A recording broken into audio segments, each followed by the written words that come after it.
Capítulo 7, versículo 11 em diante.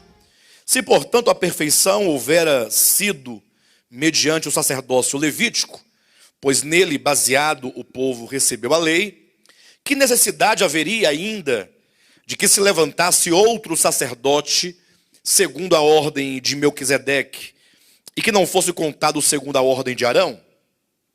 Pois quando se muda o sacerdócio, necessariamente há também mudança de lei. Porque aquele de quem são ditas essas coisas pertence a outra tribo da qual ninguém prestou serviço ao altar. Pois é evidente que nosso Senhor procedeu da tribo de Judá, a qual Moisés nunca atribuiu sacerdotes.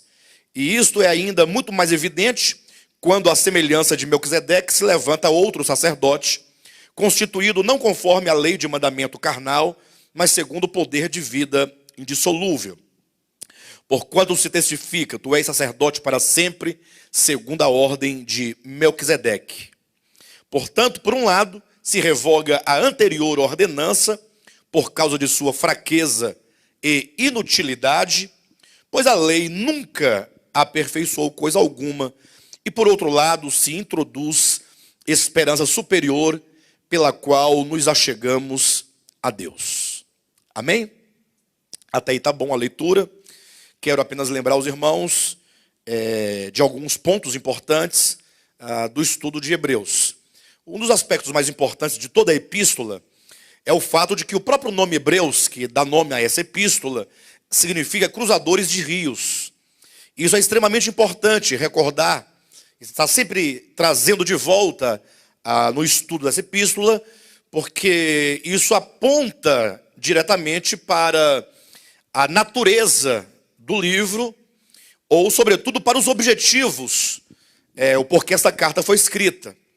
O objetivo é nos levar a cada dia a compreender a história de Deus, a compreender a economia de Deus, a compreender como que Deus ele estabeleceu um projeto de salvação da humanidade por meio de dispensações, de modo então que quando não se discerne o fim de uma dispensação e o começo de outra, ou que seja o fim de um tempo, o começo de outro, quando se fala em dispensação, se fala de um período de tempo em que Deus trabalhou em algumas bases específicas para aquele tempo, para se alcançar um objetivo naquele tempo, daquela dispensação.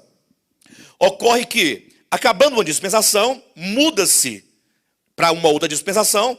É necessário, neste momento, que aqueles que estavam na dispensação anterior, que eles então avancem para a próxima. E essa questão do avançar para uma próxima dispensação, essa questão de transitar de uma dispensação para outra, é uma questão um tanto complexa. Haja vista que o homem, no geral, ele resiste a mudanças. O homem, ele é muito apegado a costumes, a valores, ainda que esses valores possam eventualmente não ser valores, ou possam ter sido no passado, não ter sido mais hoje, não ser mais hoje. Mas o fato é que o homem, ele, em razão da sua religiosidade e não da sua espiritualidade, são coisas distintas, o homem, em razão da sua religiosidade, ele se apega a alguns fundamentos e ali ele se fossiliza.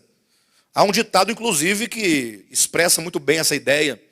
Alguns falam assim: não, eu nasci católico, eu vou morrer católico. Já ouviram essa expressão? Que os evangélicos condenam muito, acham isso um grande equívoco. Seria mais ou menos assim: não, eu sou evangélico, eu vou morrer evangélico. Seria mais ou menos essa ideia.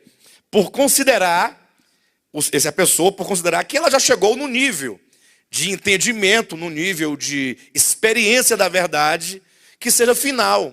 E não sabe que Deus ele está caminhando na história.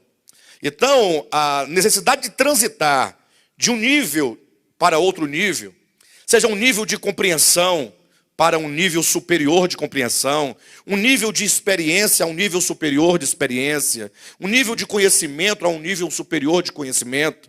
Ou seja, a importância do livro de Hebreus é demonstrar, no caso imediato para os hebreus do primeiro século, no caso imediato dos cristãos posteriores, a necessidade de nós cruzarmos rios.